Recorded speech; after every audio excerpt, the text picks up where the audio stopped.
Hi, this is Irvin from Resilience Occupational Therapy, and today I want to talk with you about napping. Now, many of you are at home, quarantined, and trying to figure out how to deal with your daily schedule a little differently, and I think this is a perfect opportunity to put in a plug for napping. We tend to think of napping as something that you do when you're weak or lazy or don't have anything to do or you're getting old, and I really think that napping can be great for increasing your productivity and spacing out your day. Let's start with the Industrial Revolution.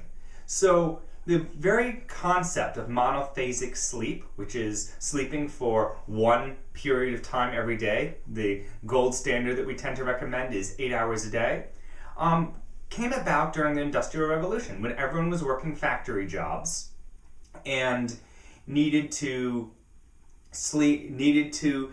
punch in 9 to 5 or much longer. And it wasn't really productive to take a break in the middle of the day. You wanted everyone up at the same time, you wanted everyone off to work. Now that we're in a post-industrial society and people are at home to some degree making their own schedules, I think it's really important that we return to the roots of napping. Polyphasic sleep, which is sleeping multiple times in the same day, seems to actually require less sleep overall and increases productivity as it breaks. Many of you have heard of the siesta, which is the midday break that you have for if you're resting during the heat of the day, and that's a great idea. There is also referred to as first waking and second waking, which is for people who live in climates where it's really dark. They actually go to sleep when the sun goes down and they wake up in the middle of the night and they engage in activities, be those activities reading a book, sitting by the fire, meditation, sexual activities. It's considered a very sacred time, that being awake in the middle of the night, and then you go back to sleep and you wake up again to do your daily work.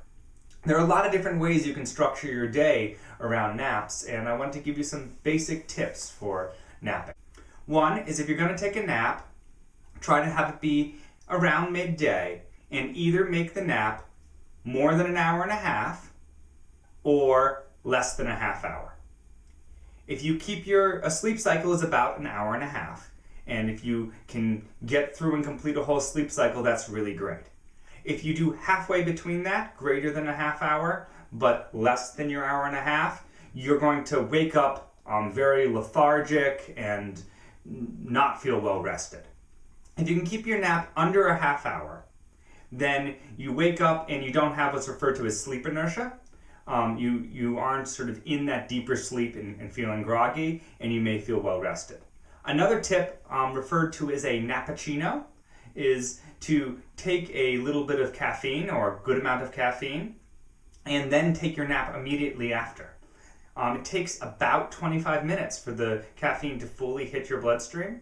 So if you can manage to nap, take your caffeine, nap, when you wake up, that'll be just around the time that the caffeine is kicking in. Now, I'm not necessarily recommending caffeine in general, but if you're already someone who's going to take a midday coffee break, then it may be good to time that with a nap.